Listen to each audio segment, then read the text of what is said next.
이번 방송에서 제공하는 투자 정보는 투자 판단에 대한 조언입니다. 방송에서 제공하는 주식의 가치, 가격 상승 및 가격 하락에 대해서는 방송사에서 보장하지 않습니다.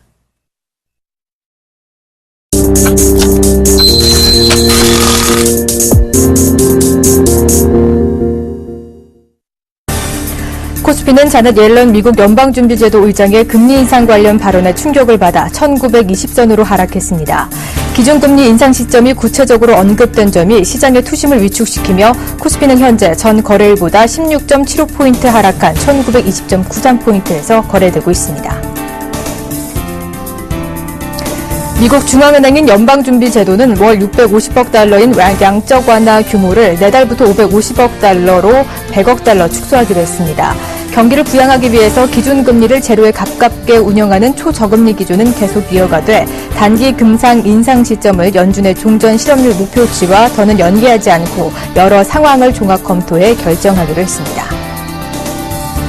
정부가 미국의 추가 테이퍼링 결정이 예상했던 범위에 있다고 보고 한국 경제에 미치는 영향이 크지 않을 것으로 예상했습니다. 다만 이번 결정이 최근 중국의 경기 둔화 및 우크라이나 사태 등과 맞물리면서 단기적으로 시장 변동성이 증폭될 가능성을 염두에 두고 모니터링 강도를 높이기로 했습니다. 금융감독원이 KT E&S 협력업체들의 대출 사기 사건에 일부 은행 직원들이 연루됐을 가능성에 무게를 두고 집중 조사를 벌이고 있습니다.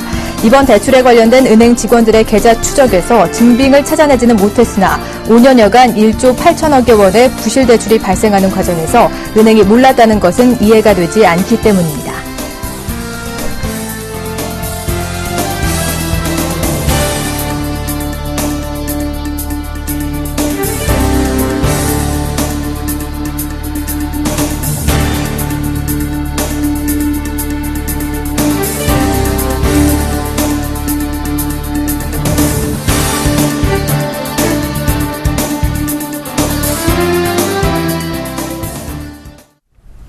안녕하십니까. 오늘장 내일장의 정혜림입니다. 이번 주에 가장 큰 빅 이벤트였던 미 FOMC가 종료가 됐습니다. 그 결과 시장 예상치대로 기준금리는 초저금리 기조를 여전히 유지를 했고요. 추가 테이퍼링도 100억 달러로 시장 예상치로 나왔습니다. 그리고 가장 주목된 점이 포워드 가이던스 변경 사항이었는데요. 시장 예상대로 추정 여부가 있었습니다. 하지만 자넷 옐런의 기자회견에서 금리 인상 시기를 놓고서 테이퍼링 종료한 후에 한 긴 시간 후에라는 그리고 대략 6개월 정도 이내라는 이런 발언이 시장에 각기 다른 해석을 두고 시장에 충격을 주고 있습니다. 글로벌 증시도 오늘 조정을 받았고요. 국내 증시 또한 코스피도 1920선까지 물러난 모습이고요. 코스닥도 540선 위에서 약 보합권에서 움직이고 있습니다. 이런 점들을 시장에서 어떻게 해석해 봐야 좋은지 시장 전문가들과 함께 좀 더 자세한 얘기 나눠보도록 하겠습니다. 먼저 LRG 투자증권의 투자전략팀의 유선웅 연구위원 먼저 만나보도록 하겠습니다. 안녕하십니까? 네, 안녕하세요. 네, 전일 미 FOMC 결과가 시장 예상대로 나왔지만 자넷 옐런 발언에 따라서 시장 충격을 주고 있는 모습입니다. 현 시장 어떻게 파악하고 계신가요? 예, 일단은 전 방금 말씀하셨듯이 미국 증시도 이런 옐런 의장의 기자회견 소식 전해지면서 하락했고 국내 증시도 악재로 지금 작용하고 있는 것으로 보이고 있습니다. 일단은 간단하게 회의 결과를 정리를 하자면요. QE 규모를 650억 달러에서 100억 달러 축소를 했고요. 예상과 같이요. 2014년 올해 성장률 전망이죠. 상단을 약간 낮췄습니다. 3.2%에서 3.0%를 하향 조정을 했고 포워드 가이던스도 사실상 폐지를 했습니다. 그리고 가장 핵심적인 내용에 대해서는요. 이제 금리 인상 시기를 어떤 명시적으로 옐런 의장이 언급을 했는데요. QE 종료하고 6개월 이내로 인상할 것을 명시적으로 언급을 한 것입니다.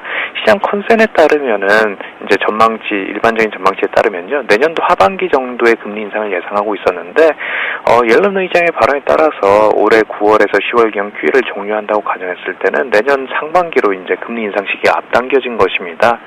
그래서 어떻게 보면은 대표적인 비둘기파라고 알려진 옐런 의장의 첫 통화정책 회의가 있었는데 의외로 매파적이었다 이런 말들이 나오고 있고요. 이에 대한 우려로 충격이 지금 시장에 나타나고 있는 것으로 보입니다. 그럼에도 불구하고 어떤 그 영향이 이런 충격이 오래가지 않을 것이다, 제한적일 것이다 이렇게 전망을 하고 있는데 이번 통화정책 결정을 사실상 뜯어보면은 연준의 스탠스가 그렇게 바뀐 것이 없습니다. 연준은 그동안 테이퍼링 완료되고 상당 기간이 지난 후 금리 인상하겠다 이렇게 밝혔는데 통상적으로 보면 이 상당 기간이라는 표현은 보통 6개월 정도의 시차를 의미한 적이 많았고요. 기존의 포워드 가이던스인 실업률이 6.5%를 얘기했는데 현재 실업률이 6.5%에 가까워져 있는데 지금 상황에선 금리 인상할 수 있는 상황이 아닙니다. 그래서 포워드 가이던스를 이제 수정을 하면서 기존에 있던 어떤 그런 스탠스를 약간 표현만 달리한 것이다 이렇게 판단을 할 수가 있고요. 시장에서는 이제 실업률이 다가가고 있는데 어떻게 할 것이냐 이렇게 연준에 묻고 있었는데 연준에서는 그 대답으로 이제 우리는 실업률 즉 성장뿐만 아니라 물가나 이런 다양한 지표를 고려하여 금리 인상 여부를 결정하겠다 의견을 내비쳤고요. 그에 대해서는 이제 컨센에서 크게 벗어나지 않는 선에서 탄력적으로 조정하겠다 이런 식의 표현을 한 것이라고 보고 있습니다. 사실상 시장과 소통하고 있는 언어를 바꾼 것이지 그렇게 달라질 바는 없고요. 6개월이라는 것을 명시적으로 언급했다는 점이 일부에서는 충격이라고 보고 있는데 그 역시도 이런 포워드 가이던스 변경에 따라서 탄력적인 조정의 여지가 있는 것이기 때문에 사실상으로는 바뀐 것이 없고 결국 충격은 길게 가지 않을 것이라고 생각을 하고 있습니다. 6개월이라는 기간을 명시하긴 했지만 시장 충격은 적을 것이다. 그렇다 보니 미국 증시도 생각해보니까 많이 빠지진 않았습니다. 코스피도 1920선 지켜주고 있는 것 같은데요. 마감 전략은 어떻게 세워봐야 할까요? 예, 결론적으로 말씀드리자면 최근에 시장에서 얘기되고 있는 여러 가지 악재들, 우크라이나 우려라든지 연준의 통화정책 이런 것들은 유효기간이 길지 않다는 판단이고요. 먼저 밸류에이션으로 보면은 현재 주가 수준이 12개월 포워드 PBR 기준으로 1배 미만입니다. 충분히 저렴한 수준이기 때문에 1900선까지 깨고 내려갈 가능성 그렇게 높지는 않습니다. 마켓 타이밍을 고려할 때 기술적 분석상으로 해석을 해보면요. 현재 60일 200일선 장기 데드크로스가 발생을 하고 있습니다. 이는 주가가 충분히 하락했다는 신호로 해석을 할 수가 있고요. 또 주봉으로 보았을 때 지난 3년간 박스권 장세가 지속됐는데 이 기간 내에서 주봉 120주 이동평균선을 하향 이탈한 경우를 고려를 해봤는데 오늘과 같은 상황이죠. 이때는 지수가 충분히 저렴했다라고 해석을 역시 가능합니다. 그렇기 때문에 결론적으로는 현재 주가 수준 좋은 매집 구간이라고 판단을 하고 있고요. 경기 민감주의 어떤 가격 메리트라든지 어떤 주가 트리거 측면에서 보자면은 경기 민감주에 투자하는 것이 유리한 구간에 와 있다고 판단을 하고 있기 때문에 소재 산업재 그리고 소비재, IT 등과 같은 경기 민감주에 대해서 저가 매수로 접근하는 것이 유효하다고 판단을 하고 있습니다. 현재 지수대가 좀 저렴한 지수권이기 때문에 좋은 매집 구간이다라는 말씀까지 해주셨으니까요. 걱정하지 마시고 시장 접근해 보셔도 좋으실 것 같습니다. 오늘 말씀 고맙습니다. 네, 감사합니다. 네, 이어서 외환 동향도 함께 살펴보도록 하겠습니다. 오늘 역외 환율을 반영하면서 상승 압력 받고 있는데요. 현재 움직임은 어떤지 체크해보죠. KB 외환선물의 정경팔 팀장님과 함께하도록 하겠습니다. 안녕하십니까? 네, 안녕하세요. 네, 환율이 다시 한번 1075원대까지 올라선 모습인데요. 한번 체크해 주시죠. 네, 달러 환율이 3거래일 연속으로 상승하면서 1070원대 중반대까지 상승했습니다. 오늘 서울 외환시장은 어제 종가 대비 5원 50전 상승한 1076원에 개장했고요. 개장 직후에 1076원 50전까지 상승했습니다만 추가 상승은 제한되었고요. 장중 대부분의 시간 동안 개장가 아래에서 거래되는 모습이었습니다. 1073원 60전을 저점으로 해서 반등하면서 이 시간 현재는 1075원 70전에 거래되고 있습니다. 오늘 환율이 상승한 것은 오늘 새벽에 마감된 미 연준의 3월 FOMC 회의에서 조기 금리 인상 가능성이 제기됨에 따라서 달러화가 엔화를 포함하는 전 통화 대비 강세를 보였기 때문입니다. 미 연준의 성명서 내용 가운데 10억 불의 추가적인 양적 완화 축소와 포워드 가이던스로서 실업률 6.5%를 폐기하기로 조치한 것은 이미 시장에서 예상된 내용이었고요. 여기에 2014년도의 GDP 성장률 전망치를 하향 조정했기 때문에 옐런 의장이 금리 인상 시점과 관련된 발언이 없었다면 달러화는 약세를 보였을 것으로 추정됩니다. 옐런 의장은 기자회견에서 양적 완화 축소가 종료된 이후에 약 6개월 정도의 시간이 경과한 후에 기준금리가 인상될 수 있다는 점을 시사했는데요. 양적 완화 축소가 마무리되는 시점을 올해 10월 정도로 예상해 볼 때 내년 4월 정도가 금리가 인상될 수 있는 시점이라고 하겠습니다. 이것은 시장 참여자들이 예상했던 시점보다 앞선 것이기 때문에 달러화는 엔화를 포함하는 전통화 대비 강세를 보였습니다. 그러나 이러한 급격한 움직임은 주로 뉴욕 외환시장에서 발생했고요. 아시아 외환시장에서는 위험 통화들이 달러화 대비 약세를 보이고 있긴 합니다만 그 속도가 둔화되면서 서울 외환시장에서 달러원이 상방 경직성을 보이는 배경이 되고 있습니다. 이렇게 조기금리 인상 가능성이 언급이 되면서 오늘 달러원 확률 상승 압력을 받고 있는데요. 그렇다면 상단 어디까지 열어둬야 할까요?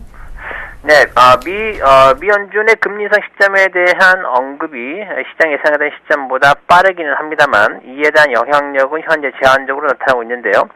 이것은 원론적인 차원에서의 언급일 뿐만 아니라 가까운 시일 내에 금리가 인상되는 것은 아니기 때문입니다. 그렇지만 옐런 의장이 금리 인상 시점은 경제 상황에 따라서 달라질 수 있다고 언급을 한 만큼 향후 미 경제 지표가 호조를 보일수록 내년 4월 금리 인상 가능성이 높아지면서 달러화가 여기에 연동되는 강세를 보일 것으로 예상이 되고요. 옐런 의장은 또한 인플레이션이 목표치인 2% 도달하지 않을 경우 현재 재료금리가 더 연장될 수 있다고 언급했기 때문에 앞으로 시장은 미국의 물가 지표에 더욱 주목할 것으로 보입니다. 옐런 의장은 인플레이션이 지속적으로 상승할 것으로 기대를 하고 있고요. 이 기대대로라면 달러화는 물가 지표에 반응하면서 강세 기조를 지속할 것으로 보고 있습니다. 결국 물가를 비롯한 기타 전반적인 지표들이 어떤 모습을 보이냐에 따라서 달러화가 현 수준보다도 더 강세를 보일 수 있는 여지가 충분하다고 보고요. 비록 오늘은 서울 외환시장에서 개장 이후에 달러화의 상승폭이 크지 않습니다만 멀지 않은 시점에 박스권 상단인 1080원을 사용 돌파할 것으로 예상을 해보고요. 이후에도 상승세를 지속적으로 이어갈 가능성을 계속 열어둘 필요가 있다고 보고 있습니다. 네. 1080원대까지는 상단을 열어둬야 한다는 말씀까지 들을 수 있었습니다. 오늘 말씀 고맙습니다. 고맙습니다.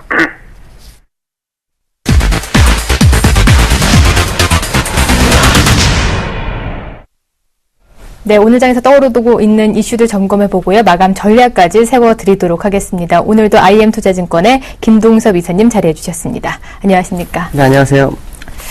네, 먼저 FOMC 얘기부터 해봐야 될 것 같습니다. 그 결과가 나왔는데 우리가 예상하는 대로 100억 달러 축소를 했고 초저금리 기조를 유지했습니다. 하지만 시장은 빠지고 있는데요. 왜 이렇게 하락하고 있는 건가요? 일단 시장에서 그 FOMC 회의를 엄청나게 기다렸죠. 그랬는데 이제 시장에서 기다린 주요 내용은 그 실업률이 6.7%가 됐기 때문에 그 선제 안내가 이제 실업률이 아닌 다른 것이 도입되면 된다. 이런 생각을 했습니다. 무슨 말이냐면 실업률이 혹시라도 6.5% 밑으로 내려가게 되면 금리 인상에 대한 부분이 굉장히 시장에서 중요한 이슈로 자리 잡을 수 있기 때문에 그 불확실성을 이제 선제 안내의 변경으로 알려주기를 바랬죠. 근데 옐런이 잘했습니다. 일단 선제 안내는 지금 실업률을 폐기하고 다른 지표들을 잘 이용해서 지금 선제 안내를 교체하겠다. 그리고 초저금리를 상당 기간 유지하겠다. 그다음 테이퍼링을 진행하는 거 지금 현재 100% 유지하겠다. 이건 잘했습니다. 너무 잘해서 괜찮겠다 싶었는데 여기까지는 좋았어요. 네, 아주 좋았습니다. 근데 그 기자들, 그러니까 성명서 발표가 난 다음에 이제 기자들과의 그 질의응답 시간이 있습니다. 네 번째까지는 잘했어요. 근데 5번째에서 이제 한 기자가 질문을 했는데 이게 좀 의문을 했죠.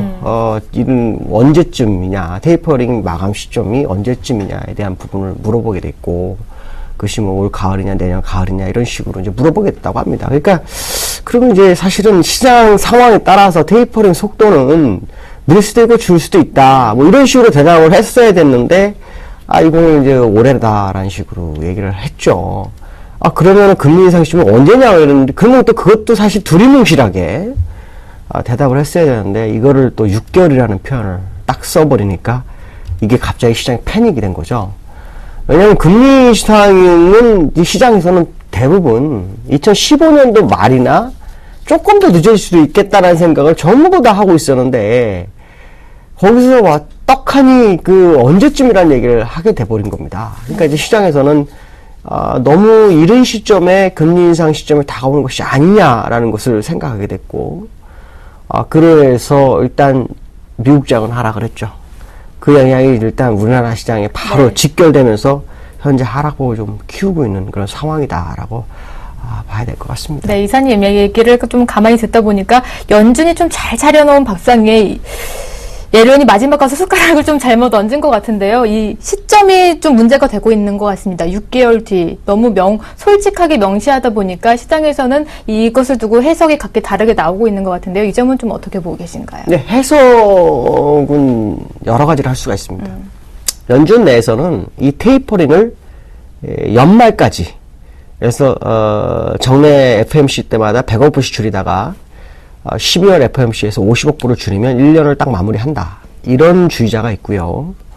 또 한 부류는 9월 전에 마무리해야 한다라는 얘기를 하고 있습니다. 9월 전에 마무리하게 되면은 내년 3월이 되겠죠. 내년 3월이 금리 인상 시점이 되는 거고, 12월이 마무리가 되면 내년 6월이 되는 겁니다. 그러니까 어쨌든 내년 3월과 6월 사이에는 이 금리 인상이 되는 거다라는 것은 이제 기존 사실로 받아들여야 되지 않겠느냐라는 부분이 좀 상당히 중요한 거고요. 그다음에 내년도 금리 인상 부분이 금리가 적어도 1%는 될 거라고 하네요. 그러면 1%라면 6월 달일 경우에는 아마 정례 때 0.25씩 올렸을 경우에 현재 0.25니까 딱 1%가 됩니다. 3월에 되면은 0.25씩 올리게 되면은 1%가 넘습니다. 그러니까 금리를 1%로 맞춘다 그러면 6월 정도가 맞을 거라고 봐야 되고요. 금리를 맞추는 것이 아닌 상태에서 1% 넘을 수 있는 상황을 본다면 이제 3월 정도가 되는 상황이 돼버렸죠. 이제 문제는 뭐냐면 이게 명확하게 스케줄을 짜준 것까지는 이제 좋았습니다. 네. 그렇다고 할 수도 있습니다. 어차피 맞아야 말하면 먼저 맞겠다. 이런 분위기가 형성된 것 같긴 한데, 문제는 뭐냐면 향후 FOMC 회의는 유명무실하게 됐다.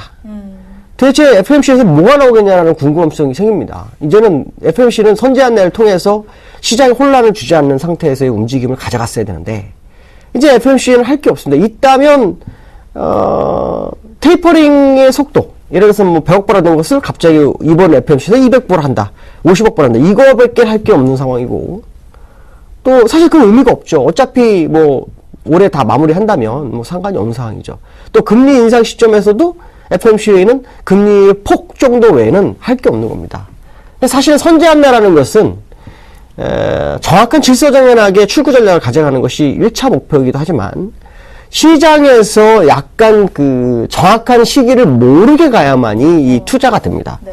왜냐? 많은 사람이 그 스케줄을 맞춰서 미리 다 팔거나 이런 상황이 발생하게 되면은 이 패닉으로 오는 거죠.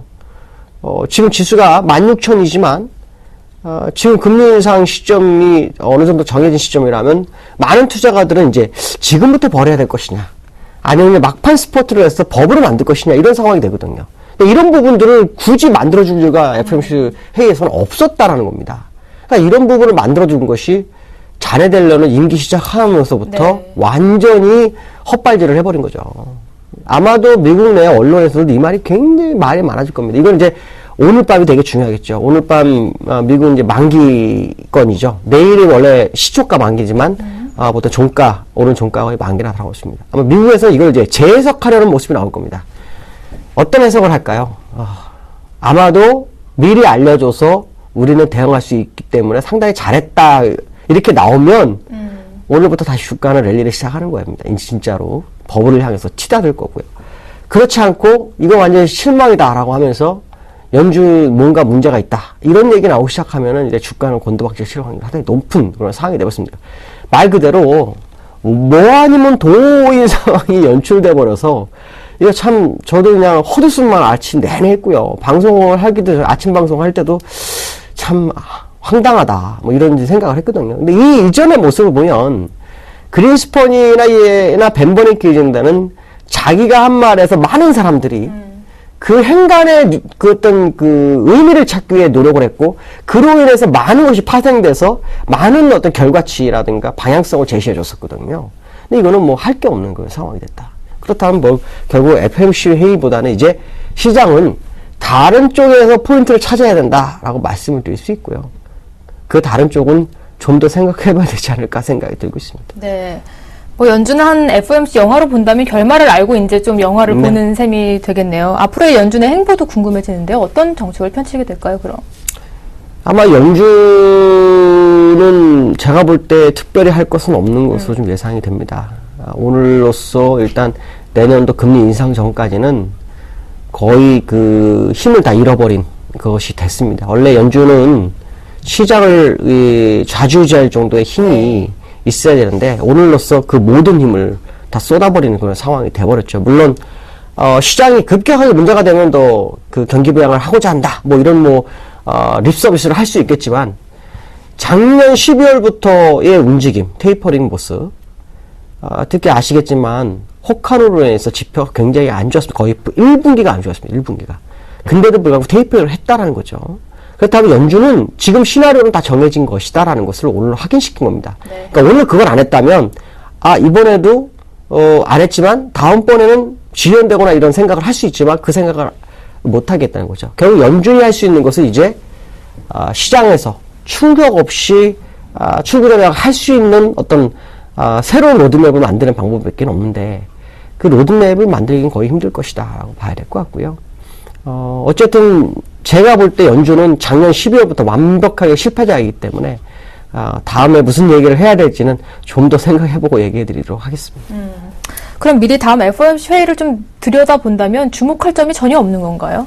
다음에 주목해봐야 될 거는 결국에 와서는 테이퍼링 속도에 대한 것과 이 경제의 어떤 전망치 정도죠. 근데 벌써 경제 전망치도 내년치 벌써 다 내보냈습니다. 그렇다면 현재 경제 상황 정도, 그러니까 의사록 정도를 봐야 되는데 의사록도 사실은 이제 볼 이유가 없죠. 테이퍼링 다 결정되는데 의사록이 어떤 거에 따라서 테이퍼링이 어떻게 되고 이런 결과를 우리가 도출할 필요성이 없는 상황이죠. 그러니까 사실은 다음 연준 때는 사실 봐야 할 상황은 없다. 다만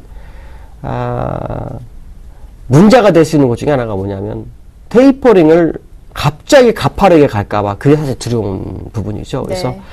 테이퍼링 속도를 어떻게 조절하는지 요 정도만 보시면 더 이상 FOMC는 내년 6월달까지는 없다라고 보시면 될 것 같습니다. 네. 그렇다면 다시 금리 인상 얘기를 해보도록 하겠습니다. 연준이 그럼 결국엔 금리 인상을 한다면 우리나라 시장은 어떻게 통화 정책을 펼치게 될까요? 이게 이제 딜레마죠. 이게 딜레마가 되는 겁니다. 일본도 그 경기 부양책을 더 못 쓰는 이유가 이 테이퍼링 때문에 못 썼거든요.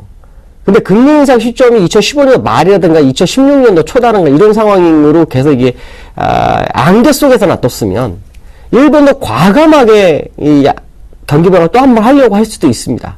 근데 못합니다 이제는. 이렇게 된 상황이죠. 그럼 우리나라는 어떨까요? 우리나라는 지금 상당히 딜레마에 빠진 겁니다.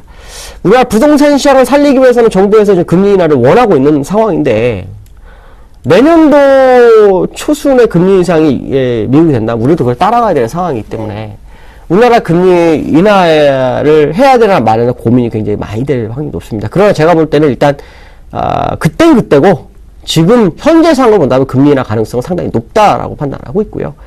다만 이제 문제는 그 기조를 오랜 기간 가져가지 못한다는 게 너무 아쉽다는 겁니다. 아시겠지만 미국도 마찬가지고 유럽도 마찬가지고 금리 인하 한 0.25 한 번 하고 한 3개월 4개월 끌고 가고 0.25 하고 3, 4개월 하고 한 0.5 해가지고 한 1년 끌어당겼었는데 우리나라는 기껏 해봐야 뭐 어차피 1년 정해져 있는데 얼마나 할 것이냐 이게 굉장히 좀 난감한 상황이 부딪혔다라는 거죠. 결국 오늘 완전히 잔인했는데 제가 모르는 사람입니다. 모르는 사람인데 그 사람 이렇게 욕을 하고 싶어서 그런 게 아니라요. 완전히 전 세계 경제에 초를 쳐놔버렸기 때문에 이거를 이제 중요한 건 이거를 역으로 이용할 것이냐. 그러니까 전 세계를 이끌고 있는 어떤 메이저들이 장기 저리로 갖다 쓰는 투자금들이 있을 겁니다. 이 투자금을 미리 버블을 향해서 쓸 것이냐. 아니면은 뭐 갚아나가기 위해서 미리 다 팔 것이냐. 이 싸움이 되기 때문에 향후 이제 한 다음 달까지 우리가 꼭 지켜봐야 될 것 같습니다. 그때까지 주가가 업그레이드되는 장이 나온다면 버블을 향해서 막판 스포트가 일어날 거라는 기대감을 가지고 접근하시면 될 것 같고 그러지 못한다면 참 시장은 굉장히 좀 피곤한 장이 연출이 될 수 있다고 봅니다. 사실은 지금 여러분 주식하시면서도 아마 굉장히 피곤하실 겁니다. 종목이 좀 반등 주다가 갑자기 저점 깨고 다 내려가고 뭐 거의 매일 반복해서 지난번에 1870대보다도 지금 그 금액이라든가 아마 굉장한 차이가 질 것으로 제가 알고 있습니다. 저도 제 고객들이 있기 때문에 보면 아는데요. 홀딩 해가지고 가져가는 그런 상황 속에서는 굉장히 어려운 부분이기 때문에, 이 난관이 참 어떤 식으로, 돌파가 될지는 한두 달 정도로 한번 지켜보는 것이 필요하지 않을까라는 말씀을 드리고 싶습니다. 네. 옐런이 이렇게 물을 끼얹다 보니까 외국인 투심이 살아나지 않는 모습 보여주고 있습니다. 현 선물 오늘 매도세가 거센데요. 언제쯤 외국인들의 투심이 좀 살아날까요?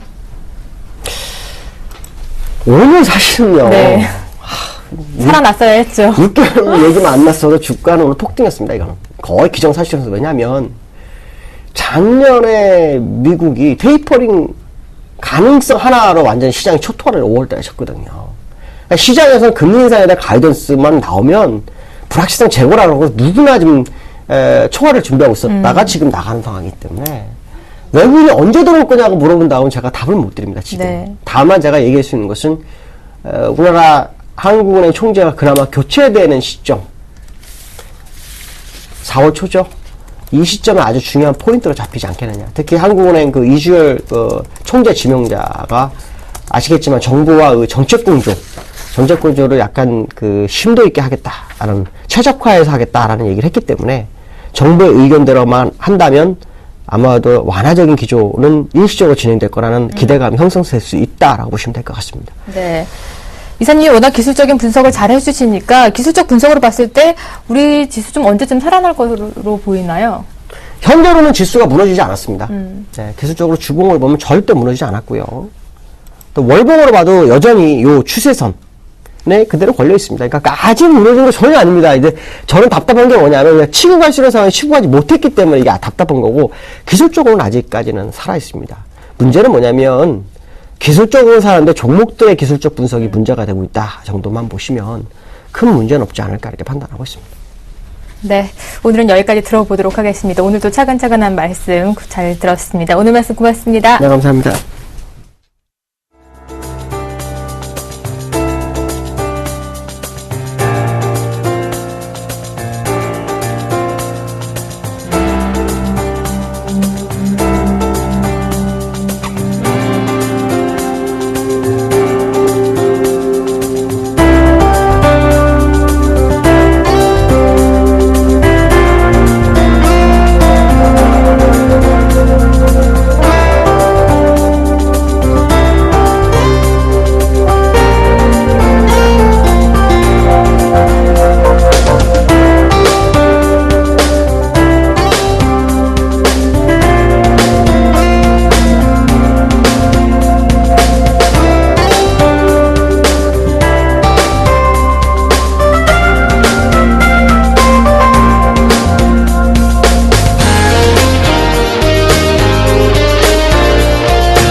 안녕하십니까, 나무는 멘토입니다. 시장이 이거 좀 팍팍팍 움직여주면 좀 제 마음 같았으면 그죠, 막 채찍질을 해서라도 막 땡기고 싶은데 이게 말을 잘 안 들어요. 누가요? 코 큰 애들이 마음을 잡을 수가 없네요. 그래서 우리 계속 말씀해드리지만 시장은 분명히 가는 시장인데 가지 못하게 밑에서 자꾸 끌어당기고 있습니다. 근데 오늘 재밌는 이야기 하나 해드릴까요? 지난 3월달하고 1월달부터요, 개인들이 제일 많이 산 종목이 제가 어떤 종목이라고 말씀했는지 혹시 기억하십니까? 삼성중공업, 대우조선해양, 현대중공업, 그리고 기타 다른 나머지 종목들, LG전자 같은 것도 포진해 있었는데, LG그룹은 최근에 좀 돌아가는 양상이 나오죠? 근데 조선주 같은 경우는 올라가다가 지금 또 폭삭 내려앉고 있습니다. 제가 그때 개인들이 가장 많이 산 종목들은 어떻게 된다고 이야기했던 거 혹시 기억하시나요? 이거 기억 못하시면 안 돼요. 뭐라고 말씀해드리냐면, 개인 투자자들이 종목 이번에 산 거는 잘 샀다, 분명히 잘 샀다 그랬어요. 근데 문제가 뭐냐면 잘 파느냐가 문제라 그랬습니다. 그런데 정말 좋은 종목들은 잘 팔 수 있는 그런 기회들을 주지 않을 거다고요, 외국인과 기관들. 그래서 오늘 같은 경우는 조선주도 좀 들여다보니까 상당히 재밌는 게요, 외국인들과 기관들의 매도세가 강하지가 않습니다. 강하지는 않는데 전체 거래량이 한 5%도 채 되지 않는 물량을 내놓는데도 불구하고 확 미끄러져요. 왜 그럴까요? 지쳤다는 거죠. 야, 이거 반등 좀 주나 싶었는데 반등 주는 것도 아니고 찌글찌글 되니까 이 역시 개인들 많아서 안 돼 라고 던지는, 도저히 못 참아서 던지는 현상이 지금 나타나고 있다. 제가 이런 말씀 해드리겠습니다. 고사성어에 이런 말이 있어요. 참을인자 3개면 상한가가 3개다. 이게 고사성이지만 전혀 아니겠지만 제가 우스갯소리를 했습니다. 때에 따라서는 좋은 정보를 가지고 계신 분들은 때에 따라서는 이렇게 강력하게 참을 필요성이 있다. 그러면 그 기다림의 대가는 반드시 온다는 거 꼭 기억을 하십시오. 이번에 개인 투자자들이 대규모 사놓은 종목들 저는 충분히 전체적으로 굉장히 잘 샀다 이렇게 생각을 합니다. 그러니까 그런 종목들 보유하고 계신 분들은 흔들리지 마시고 일단은 외국인들 기관이 다시 들어오는 시점까지는 끝까지 견뎌내시기를 바라겠습니다. 자, 오늘 나무의 특징주 Y는요, OCI 가져왔어요. 과거 동양제철화학이죠. OCI가 좀 잘 나가는 듯하게 올 초에 좀 부각을 받다가 오늘 갑자기 급락이 들어오고 있어요. 6%대 급락이 들어오고 있는데 왜 그런가 보니까요. 아무래도 중국 업체 샤오르의 디폴트, 그죠? 중국 회사채 시장의 첫 디폴트가 나타나고요. 그 다음에 이름도 어렵습니다. 텐웨이 바오벤의 위기가 지금 나오면서 이 집중 관리 대상으로 지금 들어가 버렸죠. 자, 중국의 태양광 업체들이 왜 이렇게 힘들까? 그것은요, 아주 간단합니다. 태양광 쪽에 중국이 전 세계적으로 어느 정도 자리를 잡기 위해서 정부의 지원이 굉장히 많았거든요. 이 지원이 많다 보니까 그거 하나 믿고요. 엄청난 설비 투자를 했는데 어느 정도 했는지 아십니까? 매출액의 2배가 부채예요. 매출액의 2배의 부채. 실감이 잘 안 나시죠? 이렇게 생각하시면 됩니다. 삼성전자가 200조 매출을 내는데 부채가요 400조라 생각하시면 돼요. 회사 살아남을 수 있을까요? 못 살아납니다. 이 단계까지 와 있다는 거죠. 자, 그리고 또 하나의 우리나라 국내 측면으로 약간의 좀 악재가 될 수 있는 부분인데, 국내 태양광 이제 시공업체들을 중기 적합 업종으로 지정할 가능성이 크다는 쪽의 내용이 나왔습니다. 중기 접합, 중장기로 좋네, 아니, 중소기업에 적합한 업종으로 지정할 가능성이 많다. 그러면 이 하부 구조가 어떻게 되냐면, 실제 메이저보다 밑에 중소기업들이 훨씬 더 기회를 많이 가져가는 구조가 될 가능성이 많다는 거죠. 그러면 이익을 많이 만들어내지 못할 건데, 이런 부분이 오늘 이제 악재로 작용하고 있는 것 같습니다. 자, 수급 좀 체크를 해보자면요. 연기금 같은 경우에는요, 작년 하반기, 작년 한 7월 달부터요, 계속해서 매수해요. 이 매수의 강도가 어느 진폭이 있는 것이 아니라 오늘도 이만큼, 내일도 이만큼, 꾸준히 오르거나 말거나 상관하지 않고 계속해서 매수를 하고 있다. 물론 이제 오늘 같은 경우는 외국인 기관 모두 소폭 매도 중이긴 합니다. 근데 매도 물량은 결코 많은 상황은 아닌 것 같네요. 자, 중요한 관전 포인트 역시 좀 체크해 봐야 되겠는데, 첫 번째는 이 중국 업체들 우리 한번 생각해 봅시다. 아까 매출액 대비 2배의 부채를 안고 있다 그랬잖아요. 이자 내기 바빠요. 매출을 가지고 이익을 만들어도 이자를 다 채우지 못하는 단계. 이 부분은 분명히 과잉 설비 투자에 대한 부분이 분명히 나와 있다. 그런데 지금의 상태가 굉장히 안 좋은 거는 앞으로의 전망이 안 좋다기보다도 과거부터 흘러온 과잉 설비 투자에 따른 공급 과다에 의한 지금 최악의 상태를 지나고 있다. 여기에 초점을 맞추셔야 돼요. 이로부터 앞으로 위험이 생기는 것이 아니라 과거의 위험이 축적되어서 지금은 빵 터지는 단계다. 이렇게 보셔야 되겠습니다.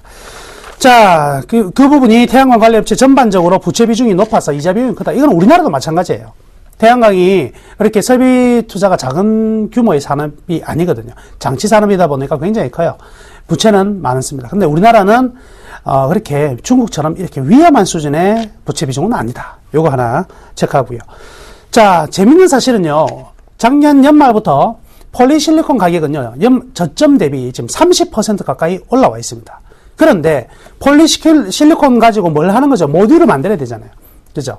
이 모듈 같은 경우에는 가격이요. 오히려 4% 하락했어요. 신기하네. 폴리실리콘이 올라가면 모듈 가격도 올라가고 장치비도 올라가고 다 올라가야 되는데 폴리실리콘은 올라갔는데 모듈 가격이 못 올라왔어요. 그러니까 두 가지 시각차가 있네요. 폴리실리콘만 오른 거는 요거는 순간적인 가격 상승이다. 모듈 가격이 떨어지고 있다는 것은 결국 폴리실리콘 가격이 떨어질 것이다. 이렇게 보면 OCI 같은 종목은 굉장히 안 좋게 보입니다. 또 한편에서는요. 폴리실리콘 가격이 먼저 움직이고 1호부터 이제 모듈 가격이 움직이기 시작할 것이다. 이 시각도 또 존재한다는 거죠.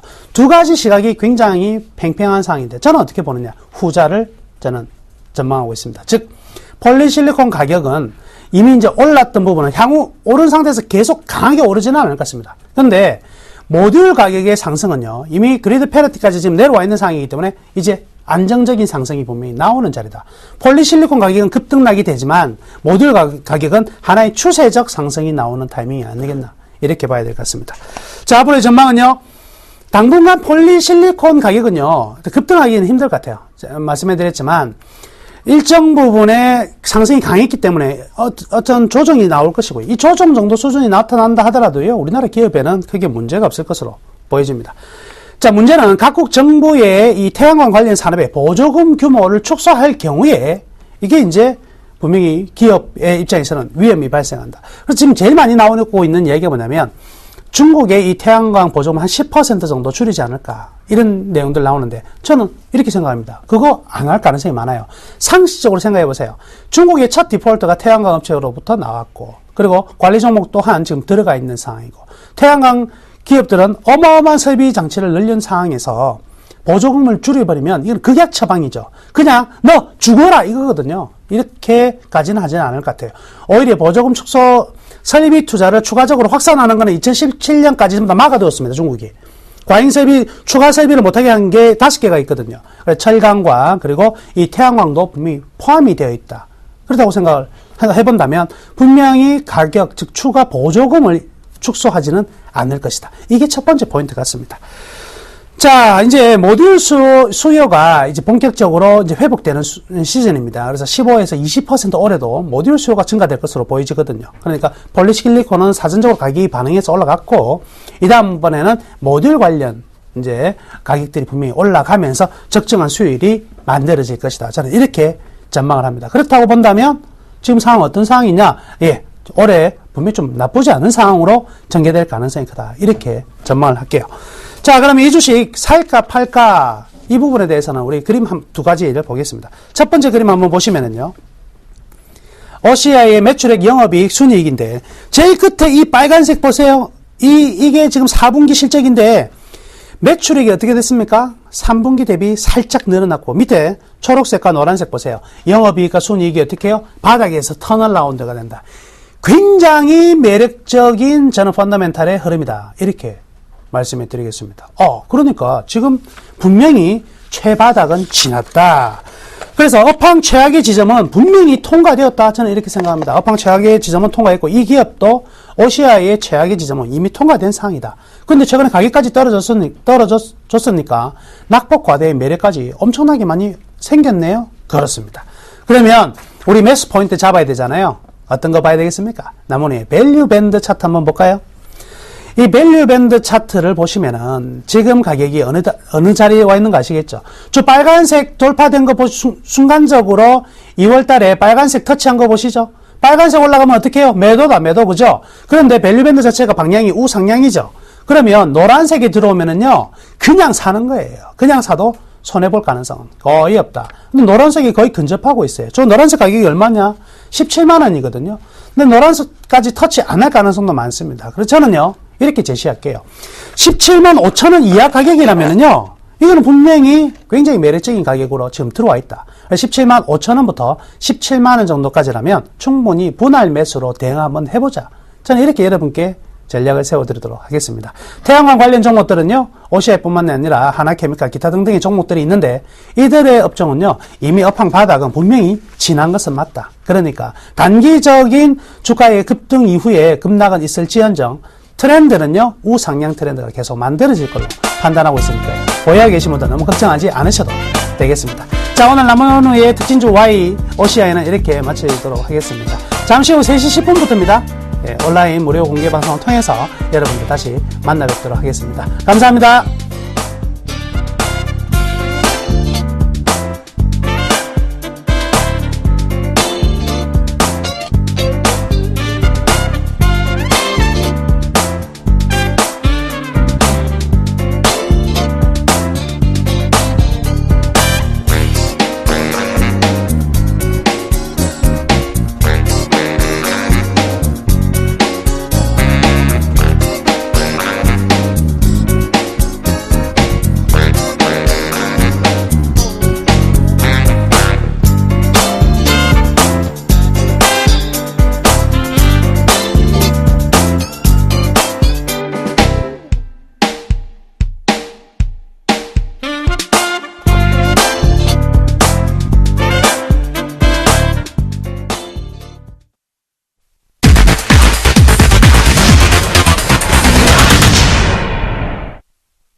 안녕하십니까, 김현우 멘토입니다. 네, 시장이요 많이 조금 밀리죠. 그러다가 다시 좀 회복은 되고 있는데 코스피가 많이 밀리고 있습니다. 코스닥은요 조금 회복을 보여주는 것 같아요. 541포인트까지의 상승을 좀 보여주고 있습니다.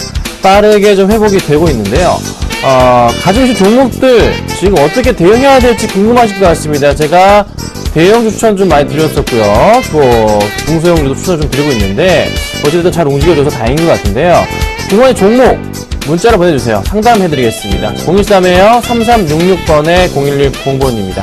자, 아래 번호로요 문자 보내주시면 제가 상담 바로바로 해드릴 테니까요 걱정하지 마시고 보내주시면 됩니다. 자, 기관들의 변심 아닐 겁니다. 걱정 마시고요. 조금 바닥 확인이라 판단되기 때문에 그 포인트 맞추시면 될 것 같아요. 자, 본격적으로요 수급 100점주 먼저 5가지 종목 살펴보도록 하겠습니다. 네, 오늘 지금 가지고 나온 종목 5가지 종목인데요. 첫 번째 LG 디스플레이입니다. 이거 추천드렸던 종목이죠. 기억하십니까? 오전 방송 추천드렸던 종목입니다. 두 번째 LG전자, SK네트워크스, SK케미칼, 그리고 어제 추천드렸던 원익 IPS가 오늘 수급주로서 제 레이더망에 걸렸습니다. 자, 먼저 LG 디스플레이부터 보겠습니다.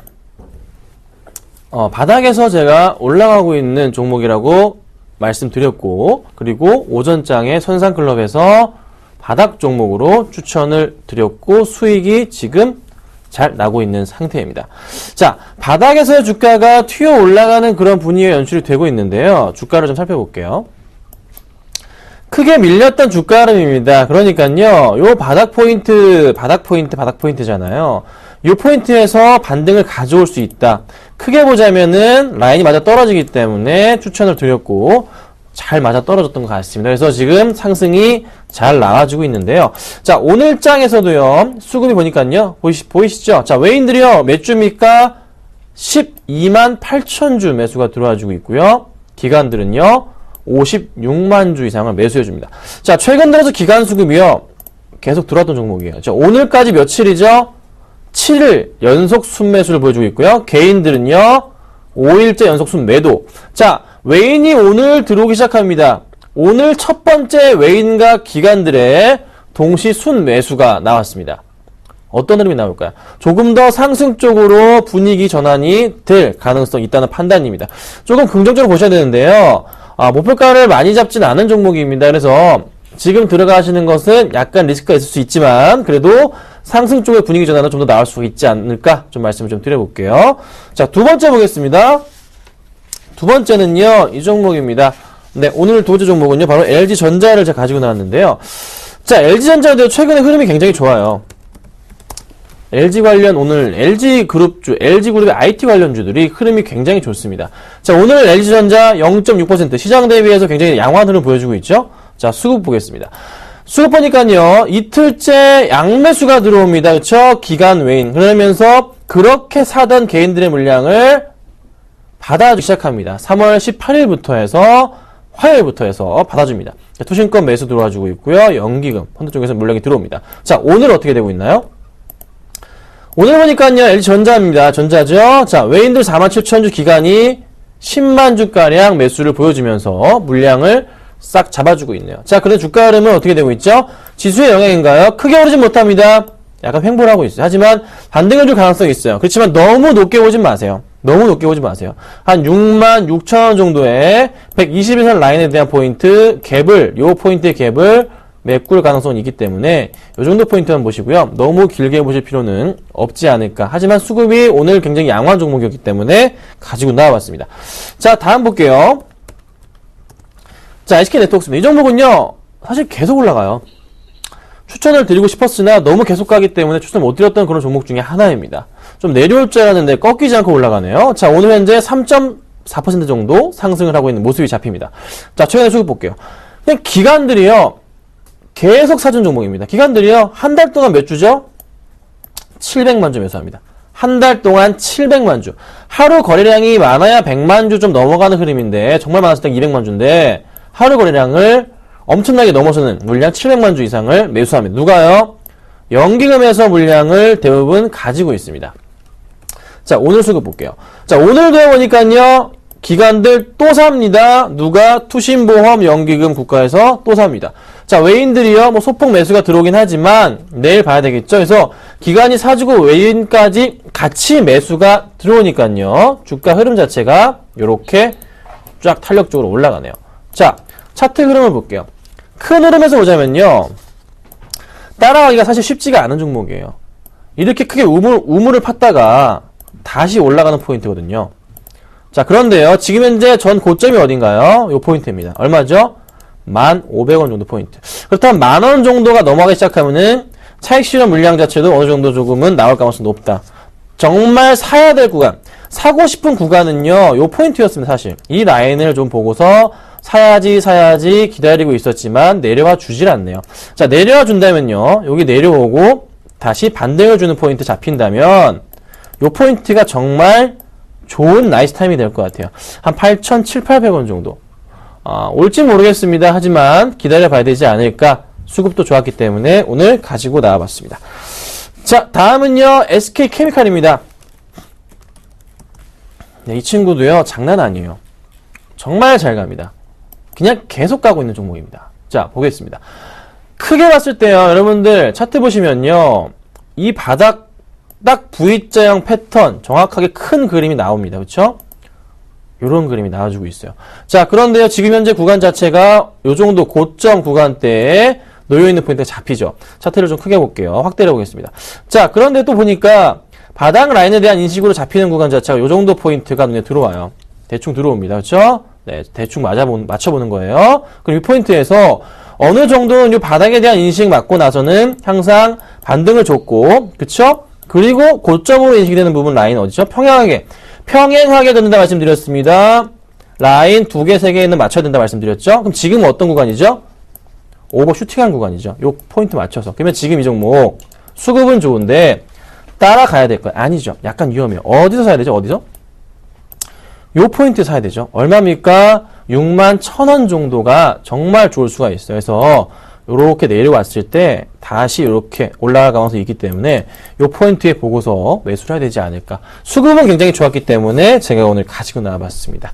자, 다음 볼게요. 원희가입했습니다. 어제 추천드렸습니다. 기억하시죠? 어제 오전 방송에서 추천 한번 드렸고요. 오후 방송 이 시간에서도 똑같이 추천을 드렸습니다. 주가가요, 어떻게 됩니까? 제가 이거 완전 바닥이다. 진짜 이거 좋은 거 들고 왔다 말씀드렸잖아요. 이렇게 확실한 게 없어요. 그래서 제가 추천을 드렸던 건데요. 흐름 볼게요. 이 흐름에서 이렇게 밀렸어요. 많이 밀렸다고요. 밀릴 때마다 주가가 반등을 크게 해줍니다. 그래서 제가 딱 보고서 수급만 들어와라. 포인트 잡고 있는데 수급이 어떻게 해요? 들어옵니다. 기관들이요, 강한 매수가 들어와요. 외인들 어제 팔고 나갔지만 오늘 외인들 어떻게 하고 있죠? 다시 사줍니다. 다시 외인들이요, 16만 주 기간, 네, 다시 사주고 있어요.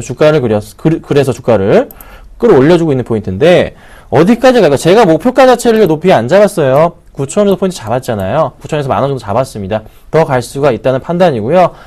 AS 같이 할게요. 걱정하지 마시고 홀딩 하시면 되고요. 조금 더 높은 수익 날 가능성이 있기 때문에 잘 들고 가자. 이렇게 좀 마무리 해드릴게요.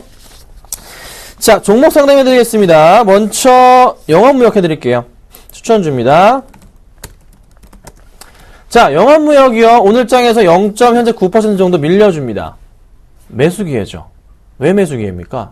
자, 여러분, 봄이 오면 해야 되잖아요. 등산. 그러니까 모멘텀이 발생할 수밖에 없습니다. 모멘텀이요. 언제부터 발생할까요? 4월부터는 발생할 거예요. 그러면요, 주가가 반등을 줍니다. 지금 약간 조금 비가 온다 그래서 춥지만서도 비가 다 이제 개고 나서, 그러니까 봄비가 내린 후부터는 등산객이 엄청나게 늘어날 거란 말이죠. 그 포인트 맞춘다면 2분기 실적이 굉장히 좋을 수밖에 없습니다. 그래서 제가 추천드렸던 거고요. 마이너스 좀 나고 있지만 어떻습니까? 오히려 더 사면 되고요. 이 종목은요, 굳이 팔 필요가 없는 종목입니다. 기다려보세요. 정말 좋은 흐름으로 보답할 수 있는 그런 종목 중에 하나라는 거죠. 오히려 빠질 때마다 매수해야 되는 종목입니다. 아셨죠? 수급이 정말 퍼펙트하다는 거 잊지 마시고 대응 부탁드리겠습니다. 자, 그 다음 또 볼까요? 마크로젠 보겠습니다. 자, 마크로젠 살펴보자면요, 주가가요, 어떻게 되고 있습니까? 살펴볼게요. 그 0833님 43,200원에 사셨어요. 굉장히 오래되셨네요. 어디쯤이신가요? 줄을 한번 그어볼까요? 이 정도 포인트 잡힙니다. 네. 이때가 맞으신가요? 그 전에도 있을까요? 제가 뭐 차트를 잘못 만들었었나요? 요 포인트네. 제가 차트를 잘못 띄워봤었네요. 아까 거네요. 43,200원이시면은 거의 최근 들어서 매수가 들어갔던 포인트, 요 포인트가 잡힙니다. 자, 그러면요. 많이 올랐어요. 너무 많이 오른 상태에서 지금 21선이 깨진 상황이 눈에 보입니다. 그쵸? 네, 21선이 깨진 상황이에요. 많이 밀렸습니다. 사실 살 수 있는 포인트 자체는요. 이게 이 종목 같은 경우는 21선이 깼다가 터치하거나 반등을 줬을 때, 그때 포인트에 맞춰서 매수를 해야 되는 그런 이제 흐름이 보이는데, 수급적인 부분 체크해 볼게요. 최근 수급 보니까요, 좀 매도세가 잡힙니다. 기간 매도세가 이렇게 잡혀요. 쫙쫙. 자, 보이시죠? 자, 금융투자, 보험, 투신, 기타 금융, 연기금 등의 매도세가 한꺼번에 잡힙니다. 자, 오늘 수급 어떻게 되고 있을까요? 오늘 수급 볼게요. 오늘 수급 보니까요, 외인은 9,000주 매수, 기간은 9,000주 매도 흐름 보입니다. 자, 최근의 흐름으로 돌아갑니다. 외인이 뭐 매도 하나, 이거 보니까요, 많은 물량은 아니에요. 외인이 전반적으로 흐름이 그렇게 막 좋지는 않다고요. 크게 봤을 때, 개인이 막 사나요? 외인이 막 사고, 기관이 막 사는 이런 흐름 자체가 확실하지가 않아요. 그냥 이거는 좀 최근 들어서 기관들이 좀 올려놨다가 차익 실현 물량을 뱉어내는 흐름이 나타나줍니다. 그래서, 약간 조금은 주의가 필요할 것 같아요. 정말 위험한 구간 자체는요, 지금은 그래도 괜찮은데요, 한 번 더, 요 박스권 있죠? 여기 깨고 내려가 버리면 정말 위험해질 수가 있습니다. 가격적으로 말씀드리면 4만원 구간 깨버리면요, 심리적인 저항선 무너지기 때문에 주가가 흘러 내려갈 가능성도 있습니다. 그 포인트에 맞추셔야 되고요. 지금 당장은 그래도 좀 더 지켜봐야 될 것 같아요. 기관들의 매수가 좀 다시 들어오기 때문에 그 포인트에 맞춘다면은 내일부터 만약에 반등을 준다면 기관들의 매수가 또 한 번 들어오는 거기 때문에 그 포인트에 맞춰 대응하겠습니다. 그래서 지금은 홀딩하고요. 너무 걱정은 하지 마시라고 제가 말씀을 좀 드려볼게요. 자, 지금 현재 갖고 있는 종목들이 있습니다. 몇 가지 종목이 있는데요. 그 종목들 지금 어떻게 좀 수익이 나고 계신가요? 자, 먼저 오늘 좀 많이 빠지는 종목이 하나 있습니다. 바로 뭐냐면요. 대우조선해양이죠. 이 종목을 좀 봐드리도록 할게요. 자, 오늘 대우조선해양이 3% 정도 약간 밀립니다. 3만원대 부근에서 움직여주고 있는데요. 제가 큰 흐름을 보라고 말씀을 드립니다. 추천하고 나서 한 1% 수익 나다가 도로 마이너스 지금 3% 정도까지 내려온 상황입니다. 31,000원이 매수가잖아요. 종가로. 자, 주가가요. 바닥에서부터 올라가는 포인트가 곧 나올 겁니다. 자, 지수가 지금 문제를 일으키고 있어요. 지수가. 오늘 민감주들이요. 다 무너졌어요. 은행, 화학, 마찬가지로 조선도 무너졌습니다. 하지만 분명한 것은 대우조선해양은 그 가운데서도 최근 수주가 굉장히 많이 이루어지고 있다는 거. 그렇다면 주가가 오히려 상승 쪽으로 전환이 내일 당장이라도 나올 가능성이 높습니다. 늦어도 다음 주에요. 그럼 지금은 어떻게 해요? 더 사도 괜찮다는 판단이 됩니다. 보셨죠? 걱정 마시고 대우조선해양은요, 가져가자 말씀을 드려보고요. 이 종목이 오늘 목표가를 갔어요. 사실 나이스 평가 정보입니다. 자, 이 종목 지금 오늘 고점 기준으로 해서 지금 8%까지 올랐다가 지금 이제 4.7% 상승을 해주고 있는 종목입니다. 목표가는 도달했습니다. 하지만 제가 안 팔겠습니다.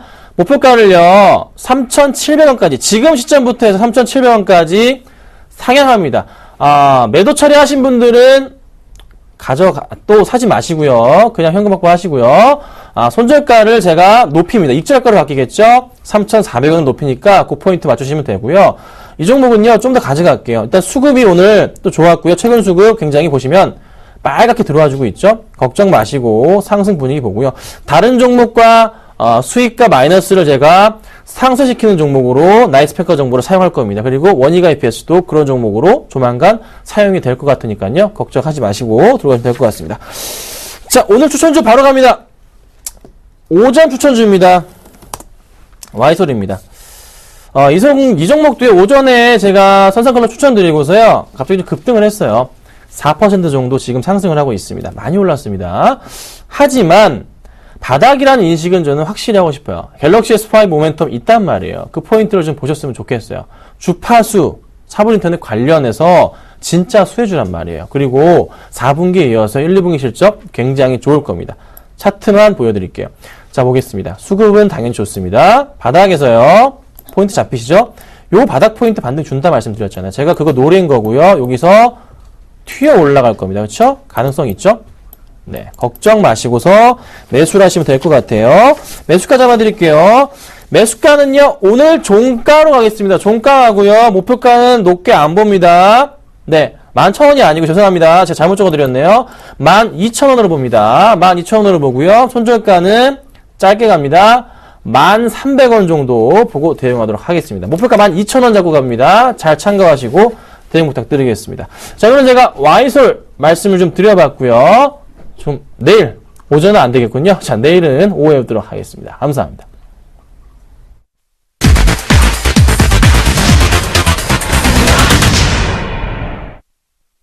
1920선 지지해주던 코스피 마감 들어서 낙폭을 좀 더 키운 모습 보여주고 있습니다. 현재 1% 이상 조정받고 있는데요. 1917선까지 내려앉은 모습입니다. 종가에서 조금 회복할 수 있을지 체크 잘 해보시길 바랍니다. 오늘장 내일장 오늘 준비한 소식은 여기까지입니다. 시청해주신 여러분 고맙습니다.